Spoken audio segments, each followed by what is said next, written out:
Bismillahirrahmanirrahim. Assalamualaikum warahmatullahi wabarakatuh. Perkenalkan, nama saya Nende Nuraini dengan nomor NPM 4523210144. Kelas I dengan mata kuliah Praktikum Algoritma dan Struktur Data. Di sini saya akan menyampaikan materi praktikum saya yaitu dengan ketentuan yaitu SI penjualan makanan GoFood tidak menggunakan inputan. Nah, untuk ketentuannya saya harus menggunakan yang pertama itu struktur data atau pas, terus menggunakan pointer, selanjutnya SDL, Q, linked list, bubble sort, ascending, sequential search, dan graph DVS dan DFS. Oke, selanjutnya langsung masuk ke materi. Nah, untuk di header sendiri, ini saya menggunakan input IOStream. Ini berguna untuk seperti library, ini untuk menampilkan teks di layar output atau misalnya kayak membaca input dari program yang kita masukkan, terus nanti ini berguna untuk output juga yang dimana nanti akan ditampilkan ke pengguna. Nah, terus selanjutnya itu input Yomanip. Nah, di sini dia tuh kayak berfungsi buat memformat misalnya kayak tampilan teks yang nanti yang di-outputkan itu seperti apa biar nantinya tuh lebih rapi. Jadi fungsinya tuh kayak buat ngatur lebar kolom misalnya terus presisi angka misalnya itu di kayak gimana gitu biar nanti formatnya rapi. Nah, pakai ini. Terus selanjutnya saya menggunakan input string. Nah, input string ini kayak library untuk menyimpan atau kayak manipulasi gitu teks buat nanti program saya misalnya buat kayak nama pelanggan nanti kayak tipe datanya menggunakan string jadi di sini harus menggunakan string terus alamat misalnya terus sama kayak nama makanan nah nanti disimpannya di sini gitu untuk eh, penyimpanan teksnya gitu. Terus selanjutnya di sini saya punya define ppn 0,10. Maksudnya di sini tuh kenapa saya menggunakan define jadi ini tuh kayak saya membuat variabel tetap gitu jadi nanti gak perlu nulis di beberapa codingan lagi gitu di beberapa tempat jadi menggunakan define ini biar satu kali nulis itu untuk semua eh, satu program ini jadi gitu nggak usah nulis lagi di keseluruhan program gitu soalnya nanti memakan waktu aja berulang kali kalau misalnya nggak pakai define. Terus ini yang 0,10 ini maksudnya nanti digunain buat PPN gitu, pajak pajak si GoFoodnya itu atau si restorannya atau si penjualnya gitu. Jadi ini tuh 10% artinya tuh. Jadi pajaknya itu 10%. Nah, udah kayak gitu tuh. Di sini ada cons dengan tipe data integer namanya diskon.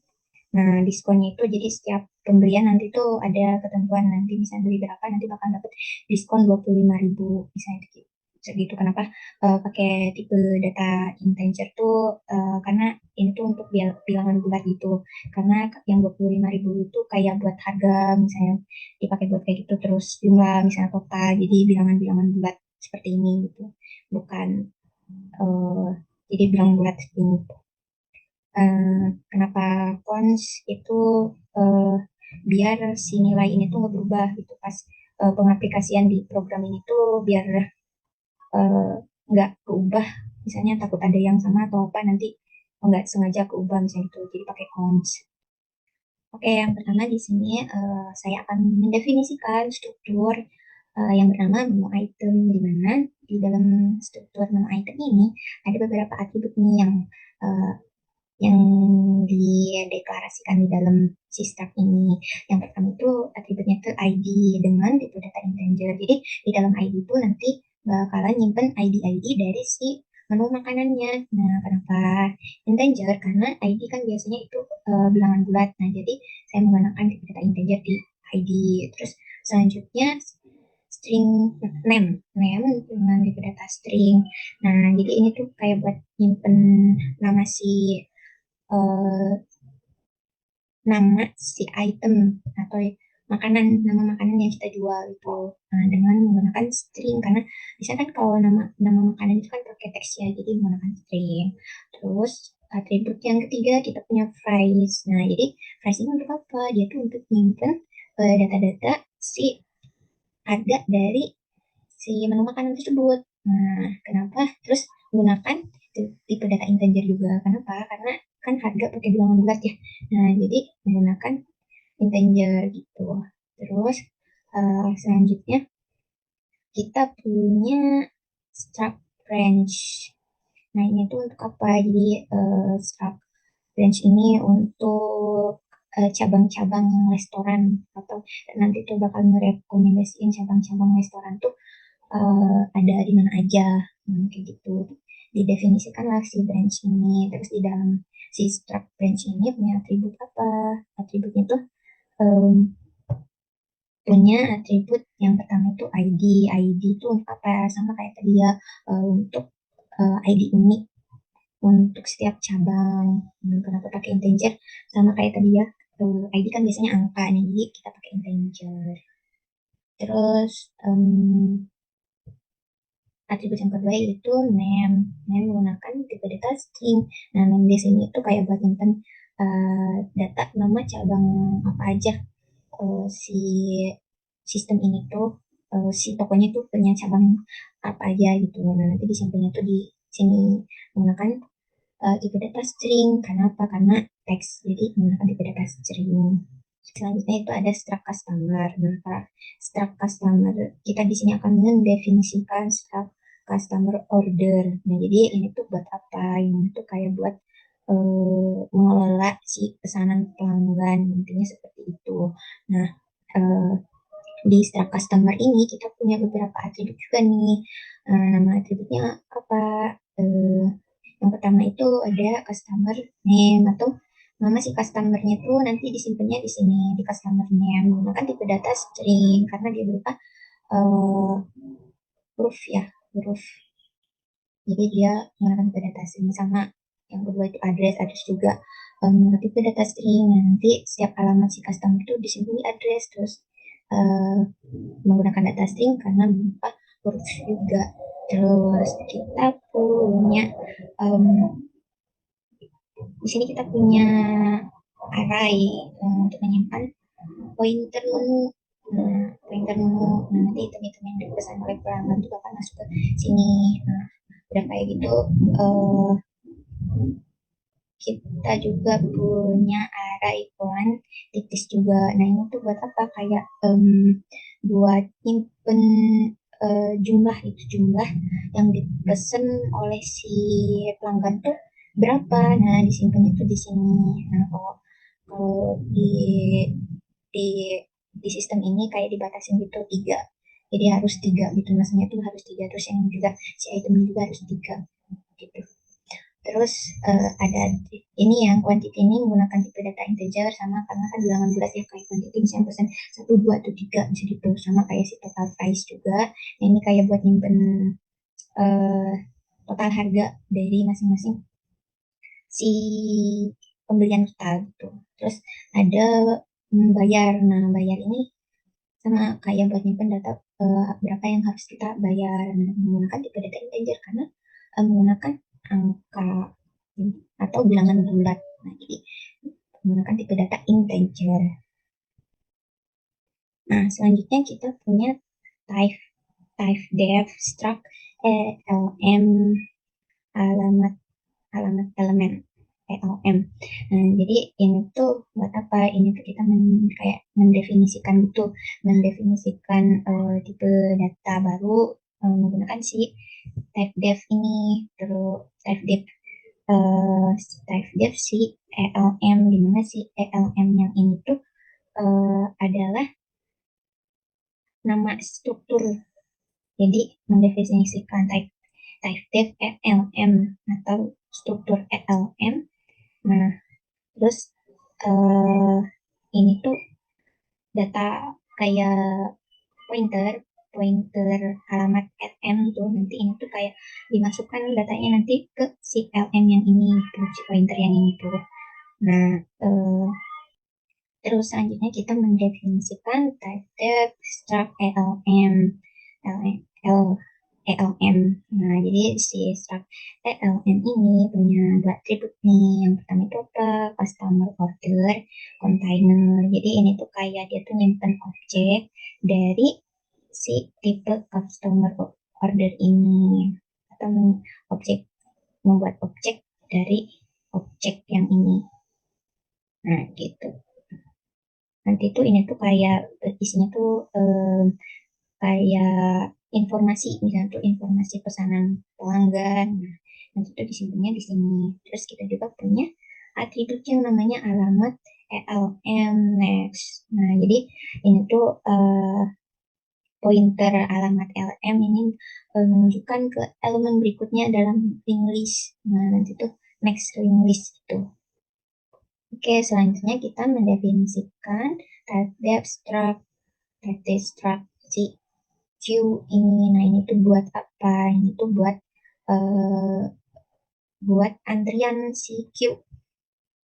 Nah, nanti tuh di sini tuh kita punya dua atribut nih. Atribut yang pertama itu point element pointer first. Nah, jadi nanti dia bakal nyimpen alamat dari elemen pertama ke dalam link list. Nah, gitu. Jadi pointer pointer masuk ke elemen. Nah, itu nanti masuk ke antrian. Terus kita juga punya atribut yang namanya elemen last. Nah, ini tuh kayak pointer yang nantinya tuh bakal masuk ke elemen akhir. Nah, fungsinya buat apa yang ini tuh? Ini tuh kayak fungsinya tuh kayak buat nyimpen alamat itu dari elemen terakhir dalam list yang kita buat.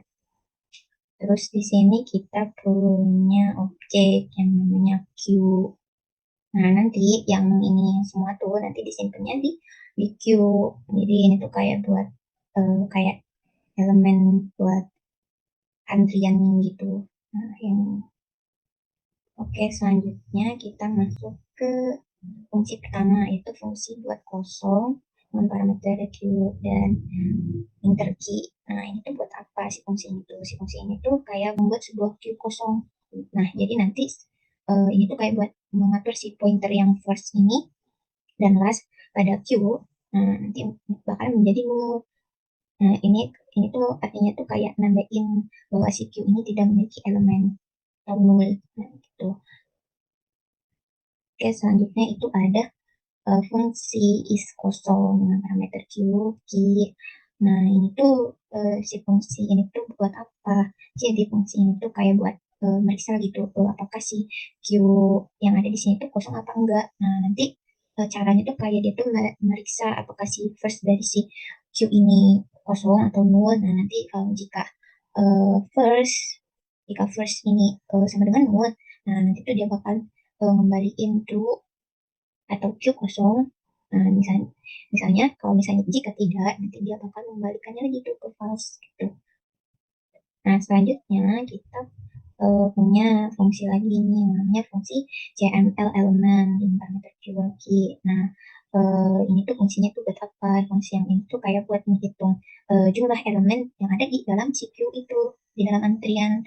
Nah, langkah-langkahnya tuh kayak gimana? Jadi kayak dia tuh inisialisasi dulu si variabel hasil, hasil sama dengan nol. Nah, nanti jika misalnya si first dari si Q ini tidak sama dengan nol, nah nanti uh, si elemen Q tuh menggunakan pointer bantu ini. Terus setiap kali melewati sebuah elemen yang ditunjukkan oleh bantu, nah nanti hasil atau jumlah elemen itu bakal ditambah satu. Nah, udah kayak gitu, terus dia mengembalikan nilai hasil ke jumlah total elemen di dalam si Q itu atau di dalam si antrian itu. Nah, kayak gitu. Terus terus di sini kita punya fungsi del dengan parameter Q pointer key. Nah, di sini fungsi yang di sini tuh fungsinya buat apa? Itu kayak buat menghapus elemen pertama dari si queue tadi atau dari si antrian itu. Nah, langkah-langkahnya tuh kayak gimana? Jadi itu kayak meriksa dulu nih si first dari si queue ini uh, tidak sama dengan nol. Nah, nanti jika si queue itu memiliki satu elemen, nah nanti si first dan last itu akan diubah nih menjadi nol. Nah, nanti jika si Q memiliki lebih dari satu elemen, nah nanti si first ini akan menuju elemen berikutnya dan menghapus elemen pertama atau delete. Nah, kayak gitu. Selanjutnya yaitu void atau fungsi enq dengan parameter customer order queue pointer key. Nah, jadi fungsi dari fungsi enq ini dia tuh kayak buat nambahin enq sebuah elemen order yang dimasukkan ke dalam si queue.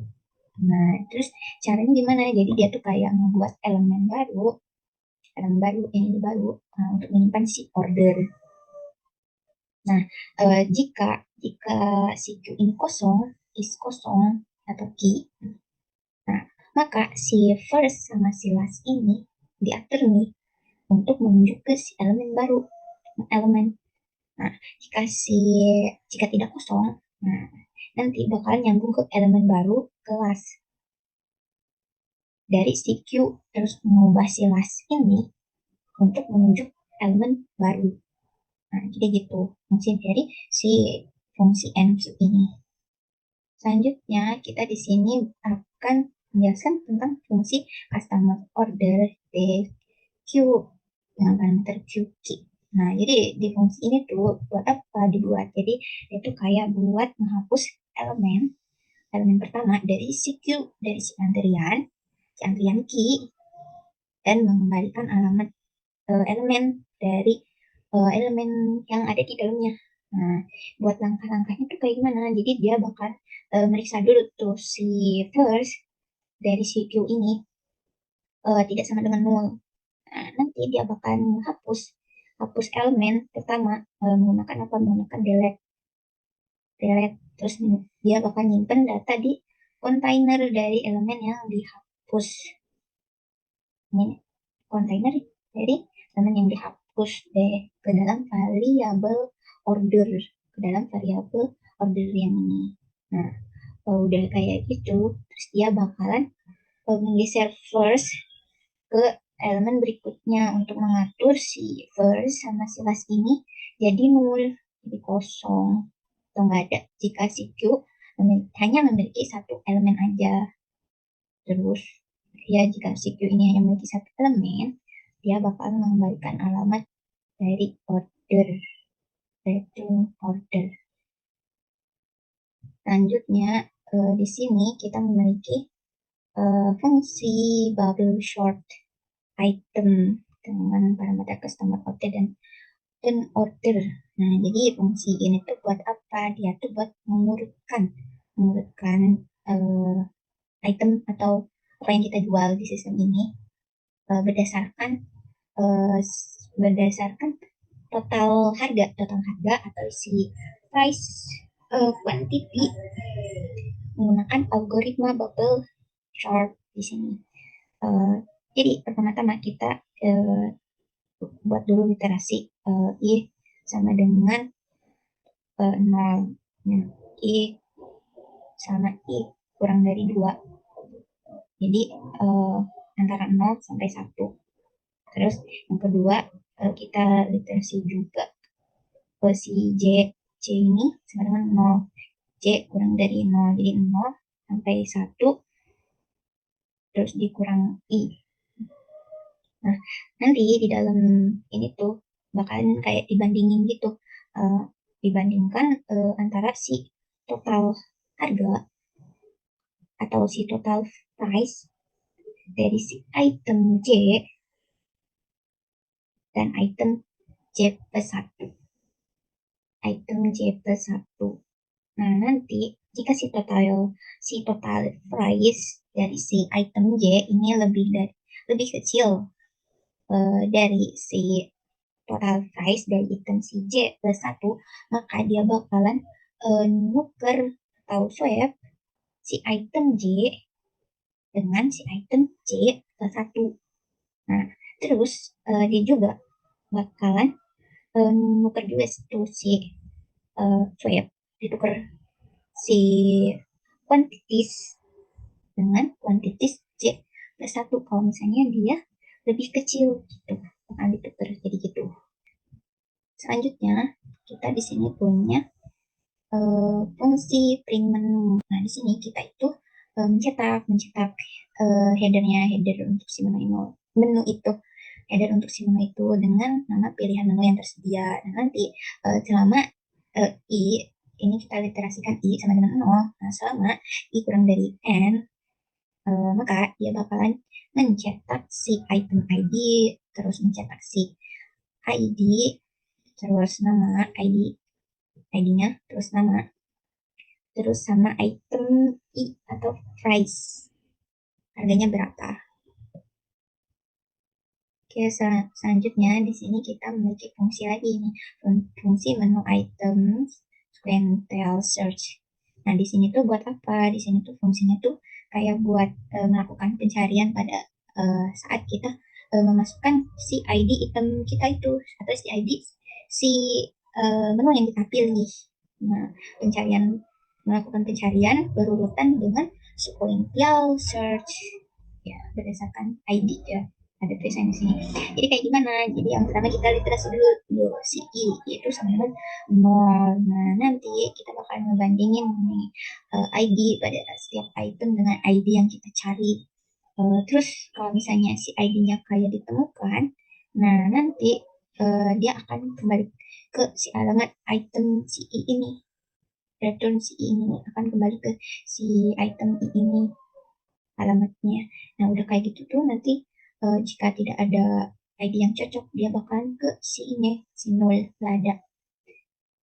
Oke, selanjutnya itu ada fungsi DFS. Nah, di sini uh, kita memiliki array yang namanya visit. Nah, visit itu untuk apa? Kayak dia tuh buat nyimpen si cabang mana aja yang udah kita kunjungi. Nah, nanti tuh disimpannya di sini. Nah, selanjutnya kita punya STK atau stack. Nah, itu buat apa? Ini tuh nanti fungsinya tuh buat nyimpen urutan kunjungan yang udah kita buat atau yang udah kita coba cari gitu. Nah, selanjutnya itu ada top. Top ini itu buat si indeks array, indeks si, bukan array, indeks si stack yang ini, indeksnya. Jadi simpannya di top. Terus yang visit ini, array visit ini, array dengan nama visit ini kayak buat nandain cabang mana aja nih yang udah pernah kita kunjungi atau kita ya kita kunjungi. Nah, nanti disimpannya di sini. Nah, nanti di sini kita akan mencetak dulu dengan nama rekomendasi cabang terdekat menggunakan DFS. Nah, nanti untuk menandai si cabang V ini, kalau misalnya sudah dikunjungi, yang ini, visit V sama dengan 1. Nah, dia nanti bakalan mulai dari K sama dengan 1. Nah, terus dia bakalan melakukan looping nih. Loopingnya di mana di sini nih? Dia akan melakukan looping jika K sama dengan jika K kurang dari N. Nah, di mana si N ini adalah jumlah cabangnya. Terus nanti dia bakalan ngeliterasiin dulu nih si J sama dengan N kurang 1. Artinya N kurang 1 hingga 0 jadi mundur. Nah, terus dia bakalan meriksa gitu apakah ada koneksi dari si P ke si J yang ini, si V ke si J, terus si J belum dikunjungi, yang ini, visit ini, terus serta si visit yang belum pernah dikunjungi, yang ini, visit J tidak sama dengan 1. Nah, jika ya tandai J sebagai telah dikunjungi yang ini cuma dengan 1. Nah, nanti tambah juga si J ke si stack yang STK top plus yang ini. Terus kita ngelakuin kayak pembaruan titik awal buat eh, melakukan berikutnya. Terus untuk literasi berikutnya itu si V eh, ini diubah menjadi nilai dari si stack ini. Terus stack ini yang dikeluarkan oleh si top ini, si min top ini. Terus dia bakal ngecetak nama cabang yang sudah dikunjungi. Nah, udah kayak gitu, dia bakal nambah nilai si K. Terus visit yang ini itu dinolkan. Terus yang si visit V ini dia sama dengan 1 karena ini udah dikunjungi. Terus di sini kita juga punya fungsi BFS. Nah, di sini kita punya eh, key teman Q20. Nah, ini tuh buat apa? Ini tuh kayak buat nyimpen si cabang yang udah kita kunjungi dalam si BFS ini. Terus kita juga punya visit 20 juga. Ini array buat kita nandain juga nih mana yang udah kita kunjungi. Nah, nanti di sini. Terus di sini kita punya VF. Di sini kita punya F. Ini untuk apa? Ini tuh kayak buat indeks antrian paling depan. Yang F ini sama dengan 0. Terus yang R ini buat apa? Kalau yang ini buat antrian, indeks antrian yang paling belakang dengan sama dengan min 1. Terus selanjutnya I sama dengan 0. Terus si visit I terus sama dengan 0.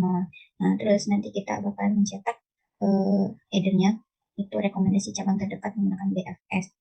Nah, di sini kita memeriksanya apakah cabang CV belum dikunjungi visit F. Nah, jika belum, dia bakal mencetak nama cabangnya ini. Kemudian dia bakalan nambahin cabang awal ke si antrian. Nah, nanti si cabang V itu kalau sebagai udah dikunjungi, kalau misalnya udah dikunjungi itu nanti di sini nih, kalau dikunjungi, ini artinya kalau udah dikunjungi, masukkan si V ini ke dalam antrian si Q yang ini, antrian ini pada pada posisi R ini. Nah, ke si R, terus dia akan melakukan looping tuh. Jadi selama si F kurang dari atau sama dengan si R, di mana si F adalah indeks depan dan si R itu yang belakang sesuai yang udah didefinisikan tadi ya. Terus ambil cabang dari depan antrian F yang ini. Nah, nanti dia bakal ngeliterasiin si I sama dengan 0 selama si I kurang dari N. Maka dia jika ada hubungan dari si V ke I, nah nanti uh, si AF yang ini, si AF yang ini bila sama dengan 0, terus si I itu belum dikunjungi. Ini ya yang visit itu ini yang belum dikunjungi. Nah, tandain si I, variabel I ini sebagai sudah dikunjungi. Visit I yang sebagai sudah dikunjungi. Atau yang visit I.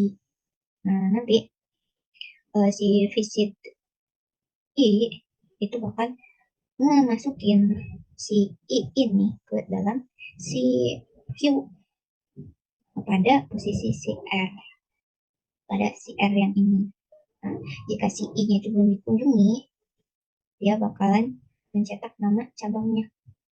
Jika si ini belum dikunjungi, dia bakalan mencetak nama cabangnya. Ini branch ini.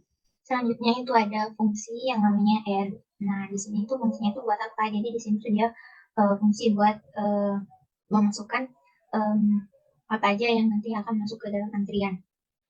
Nah, jadi di sini kita pertama-tama kita buat elemen baru dulu nih dari si tipe elemen, type elemen. Nah, nanti dia bakalan nginisialisasiin si customer name sama si address-nya dari si customer order. Nanti itu buat di elemen baru, nanti nilainya diterima di si parameter si fungsi ini.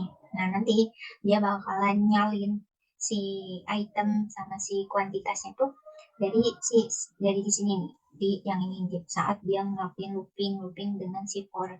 Nah, nanti jika dia akan inisialisasi dulu si I sama dengan 0. Nah, jika selama si I kurang dari 3, nah nanti dia bakalan kayak nyalin si pointer item dan si array quantities ke elemen baru. Nanti dia bakal nyalin itu maksimal itemnya itu tiga item. Jadi kalau dari indeks itu dari 0 sampai 2. Nah, udah kayak gitu dia bakalan netapin total harga dan pembayaran di sini. Jadi dia akan netapin si total price sama si bayar nanti si customer order ini bakalan membuat elemen baru dari nilai yang udah diterima gitu. Terus udah kayak gitu dia bakalan buat netapin si next-nya itu sama dengan null. Jadi si next ini nanti bakalan dibuat ke null. Nah nanti sih udah ditetapkan next dari elemen baru ke null, nanti bakalan ada elemen si yang baru ini sebagai elemen terakhir dalam si antrian. Nah udah kayak gitu kita kayak memasukkan elemen baru ke antrian, dimana nanti kita bakal meriksa nih setiap antrian Q kosong menggunakan fungsi yang is kosong. Fungsi is kosong. Nah, jika kosong, nanti si first sama si last ini dari antrian si Q bakalan masuk ke elemen baru yang udah kita buat. Nah, nanti udah kayak gitu, jika kosong, nanti dia bakalan masuk ke elemen baru ke akhir antrian, terus ngatur si next dari si last ke elemen baru, lalu dia bakal atur last juga ke elemen baru. Ini next ke elemen baru, jelas ke elemen baru. Tuh. Terus selanjutnya kita punya fungsi buat contoh pesanan. Jadi yang pertama kita itu inisialisasi pesanan pertama kita atau item 1 yang ini. Item 1 ya berisi pointernya mana, pointer yang ini, pointer menu item yang udah ada dari si menu item. Nah nanti dia bakalan tentukan nih jumlah quantity untuk setiap item. Yang ini jumlah kuantitinya, yang ini 2, terus 3 sama 1. Terus itemnya apa aja, ID-nya ya sesuai ID 4, 1 sama 3. Nah nanti udah kayak gitu tuh dia bakalan manggil fungsi add untuk kayak nambahin pesanan ini tuh ke dalam antrian si queue-nya. Nah dengan menggunakan nama pelanggan, nenden, terus alamatnya, terus itemnya, terus quantities yang udah dimasukkan, terus pembayaran, uang yang dibayarkan. Terus udah kayak gitu tuh dia bakalan inisialisasi menu item yang kedua, itu buat array item 2 yang berisi pointer dari si menu item, dimana ini tuh udah ada isinya sih dari si menu item tuh, atau alamat nanti tuh dia menunjuk ke si menu item gitu. Nah nanti udah kayak gitu dia bakal nentuin jumlah kuantitinya sama kayak yang pertama. Ini kan ditentuin 3, jadi berarti di sini ada 3. Di sini untuk menu item dengan ID 4 dia 1, menu item dengan ID 1 dia 1, terus menu item dengan ID 2 dia pilih 2, terus dia menambahkan fungsi add. Nah terus di dalamnya ini ada nama pelanggannya itu Buji, terus alamatnya, terus item yang dipilih, kuantitinya berapa, terus dia bayarnya berapa gitu, ke dalam antrian Siki ini. Terus selanjutnya kita masuk ke inline. Nah di sini kita memiliki array menu item yang berisi objek atau menu item, berisi objek menu item. Nah, di mana si ini tuh berisi beberapa menu atau menu. Nah, di menu ini tuh kita punya atributnya apa, atribut ID yang ini yang 1, 2, 3, 4, 5 ini ID-nya. Terus kita punya name, nama si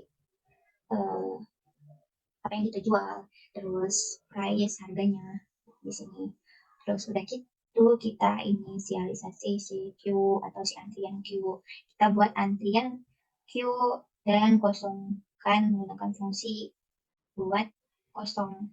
Nah, udah kayak gitu, dia bakal nambahin contoh pesanan ke dalam antrian. Menggunakan apa? Menggunakan buat contoh pesanan yang ini, yang fungsi buat contoh pesanan si item. Nah, udah diinisialisasi ke antrian.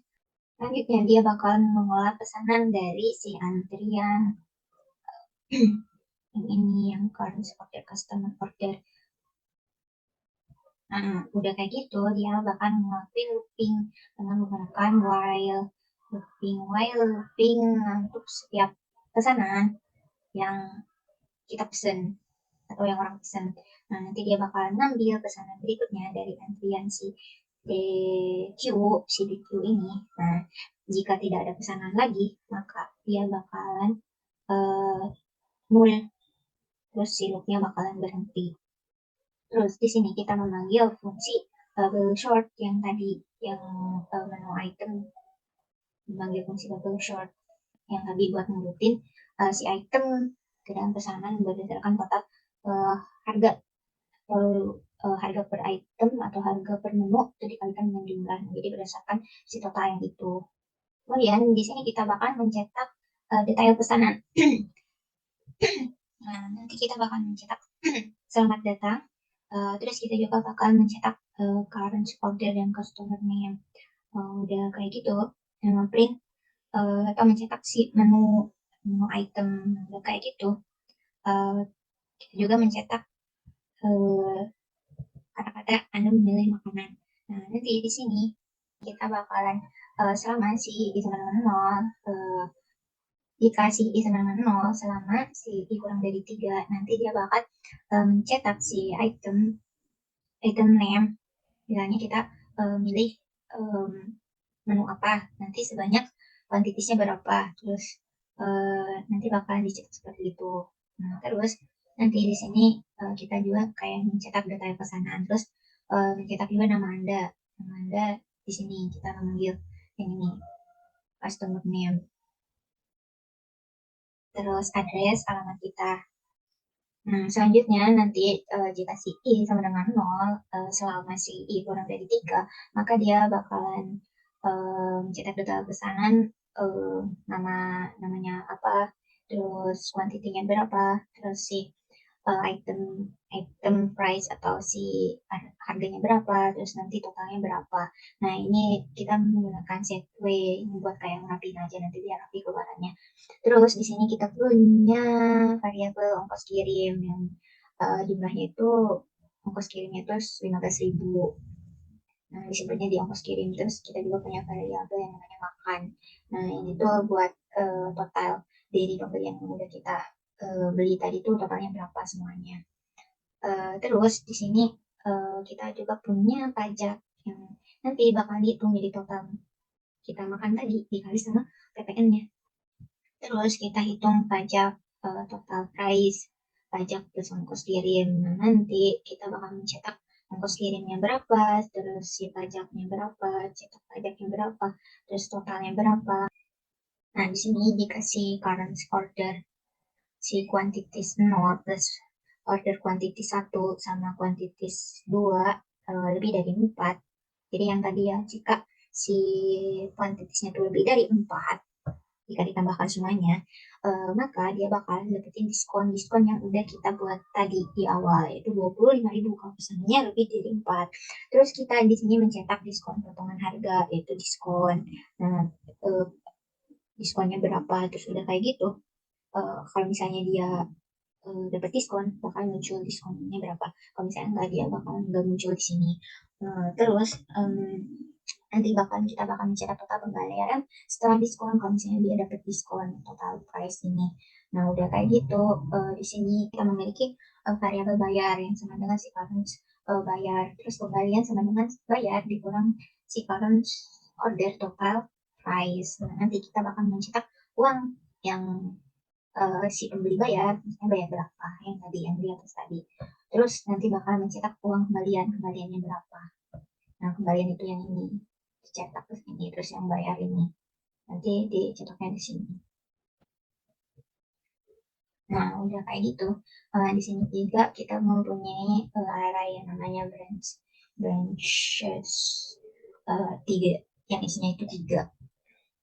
Terus di sini ada ID 012, terus sama name-nya, namanya cabang A, cabang B, cabang C. Terus di sini juga kita punya array 3 kali 3, dimensi 2 dimensi 3 kali 3. Isinya itu 0, 1, 1, 1, 0, 1, 1, 1, 0. Terus di sini kita mencetak BFS, terus kita mengambil fungsi BFS 0,3, 0 sama 3, terus mencetak DFS, terus mengambil fungsi DFS get branch 3. Nah, kalau untuk keluarannya sendiri hasilnya seperti ini. Nah, untuk keluarannya itu hasilnya jadi seperti ini. Jadi uh, dia bakalan mencetak selamat datang dan terus nanti bakalan mencetak menu apa aja yang tersedia beserta harganya, ID-nya. Terus nanti kita kayak pilih makanan berdasarkan ID yang dimasukkan. Nah, nanti si sequential ininya tuh bakalan bekerja di sini nih ya. Nanti dia bakal nunjukin bahwa ID yang kita pilih itu adalah ID yang menggambarkan ikan misalnya yang satu, yang dua misalnya, terus yang ngasih itu ID-nya 5 ada di nasi liwet. Terus di sini kita mencetak detail pesanan dengan nama dan alamat, terus rincian pesanan. Nah, untuk bubble shotnya kita ngelakuinnya di sini dari kecil ke besar karena ascending. Terus di sini ada jumlah yang harus dibayar, yang tadi ongkos kirim, pajaknya, terus total pembayaran. Terus ini karena lebih dari 4, maka dia dapat diskon 25.000. Terus total pembayaran setelah diskon jadi 100.000. Nah, dia bayarnya itu 250.000, jadi uang kembaliannya 150.000. Nah, ini antrian yang kita masukin yang pertama itu Nenden. Terus yang kedua tuh Budi. Nah, ini untuk detail Budi. Nah, untuk BFS dan DFS-nya sendiri, yang ini rekomendasi cabang terdekat menggunakan DFS, cabang A, cabang B, cabang C. So, rekomendasi cabang terdekat menggunakan DFS, yaitu yang pertama cabang A, cabang B, dan cabang C. Jadi seperti itu. Dan untuk prosedur code dan algoritmanya,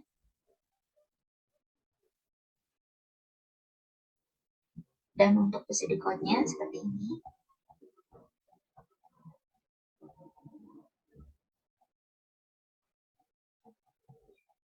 Terus untuk algoritmanya seperti ini.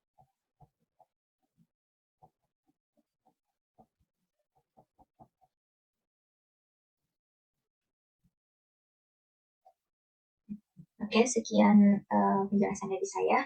Kurang lebihnya mohon maaf. Wabillahi taufiq wal hidayah. Wassalamualaikum warahmatullahi wabarakatuh.